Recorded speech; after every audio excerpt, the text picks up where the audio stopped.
Percobaan pertama kami adalah percobaan uji larutan elektrolit dan non-elektrolit. Karena kami tidak memiliki alat untuk menguji elektrolitan suatu larutan, maka kami merancangnya sendiri menggunakan baterai 9 volt, kabel listrik, bahan lampu kecil, dan 2 batang karbon membentuk rangkaian berikut. Tujuan dari percobaan ini adalah untuk menguji hantaran listrik melalui larutan dan mengidentifikasi larutan elektrolit dan non-elektrolit. Bahan-bahan yang kami uji adalah NaCl, HCl, air laut, sabun cuci, air jeruk, deterjen, alkohol, soda kue, dan Sprite. Percobaan pertama kali kita mulai dengan larutan NaCl. Pada gambar berikut, lampu menyala dan di sekitar batang karbon terdapat gelembung gas yang berarti larutan tersebut merupakan larutan elektrolit. Larutan yang kedua adalah HCl. Pada larutan tersebut, lampu juga menyala dan ada gelembung gas di sekitar batang karbon yang juga menandakan bahwa larutan ini bersifat elektrolit. Larutan yang ketiga adalah air laut. Pada larutan ini, lampu menyala redup dan terdapat gelembung gas di sekitar batang karbon yang menandakan bahwa larutan ini bersifat elektrolit seperti 2 larutan sebelumnya.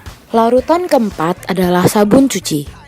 Pada larutan ini, lampu tidak menyala dan terdapat sedikit sekali gelembung gas di sekitar batang karbon yang menandakan sifat non-elektrolitnya. Larutan kelima adalah air jeruk.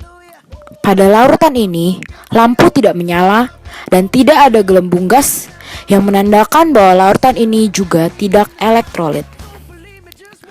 Larutan keenam adalah deterjen.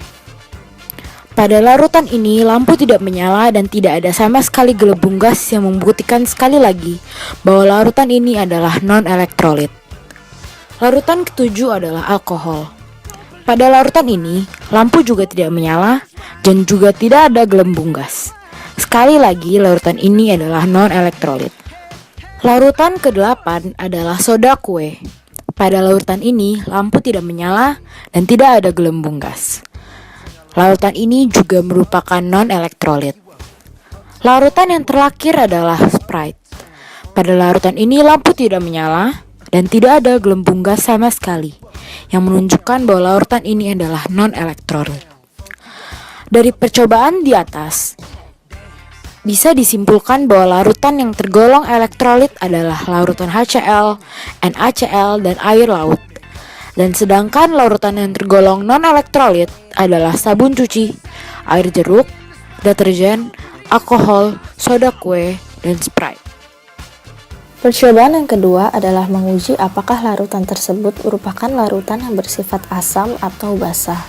Tujuan dari percobaan ini adalah untuk menguji larutan apa saja yang merupakan larutan yang bersifat asam dan larutan mana yang termasuk larutan yang bersifat basah. Untuk menguji sifat asam basah suatu larutan, maka diperlukan indikator penguji, yaitu kertas lakmus merah dan biru, larutan kunyit, larutan bunga merah, dan larutan bunga ungu, atau dapat menggunakan buah bit sebagai penggantinya. Bahan-bahan yang diuji adalah Sprite, air jeruk, sabun cuci, soda kue, deterjen, alkohol. Sifat dari suatu larutan akan dapat dibuktikan salah satunya dengan kertas lakmus. Jika kertas lakmus berwarna merah dimasukkan ke dalam larutan yang bersifat asam, maka kertas lakmus tersebut akan tetap berwarna merah. Namun bila kertas lakmus merah dimasukkan ke dalam larutan yang bersifat basah, maka kertas lakmus tersebut akan berubah warna menjadi warna biru. Hal yang sama juga terjadi dengan kertas lakmus biru. Percobaan pertama dimulai dengan menguji Sprite. Tabung reaksi pertama dimasukkan kertas lakmus biru, dan hasilnya kertas lakmus biru berubah menjadi warna merah. Daripada tabung kedua, lakmus warna merah tetap menjadi warna merah, yang berarti larutan tersebut bersifat asam. Pada tabung ketiga, setelah dimasukkan kunyit, warnanya menjadi warna kuning, namun belum tercampur sempurna. Pada tabung keempat, setelah dimasukkan pewarna merah, maka Sprite tersebut menjadi warna merah. Pada tabung terakhir, setelah dimasukkan pewarna ungu, maka Sprite menjadi warna ungu.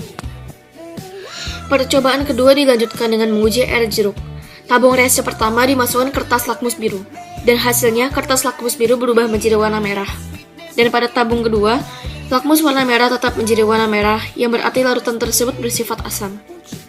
Pada tabung ketiga, setelah dimasukkan kunyit, warnanya menjadi warna kuning. Pada tabung keempat, setelah dimasukkan pewarna merah, maka air jeruk tersebut menjadi warna merah. Dan pada tabung terakhir, setelah dimasukkan pewarna ungu, maka air jeruk tersebut menjadi warna ungu. Percobaan ketiga dilanjutkan dengan menguji sabun cuci. Tabung reaksi pertama dimasukkan kertas lakmus biru. Hasilnya, kertas lakmus biru tidak berubah warna. Dan pada tabung kedua, lakmus warna merah juga tidak berubah warna. Hal tersebut bisa terjadi karena adanya kesalahan teknis pada saat mengerjakan. Karena semestinya sabun cuci bersifat basah sehingga lakmus merah berubah menjadi warna biru. Pada tabung ketiga, setelah dimasukkan kunyit, warnanya berubah menjadi warna kuning. Pada tabung keempat, setelah dimasukkan pewarna merah, maka menjadi berwarna merah. Pada tabung terakhir, setelah dimasukkan pewarna ungu, berubah menjadi warna ungu. Percobaan keempat dilanjutkan dengan menguji soda kue. Tabung reaksi pertama dimasukkan kertas lakmus biru, dan hasilnya kertas lakmus biru tidak berubah warna. Dan pada tabung kedua, lakmus warna merah berubah menjadi warna biru, yang berarti larutan tersebut bersifat basah.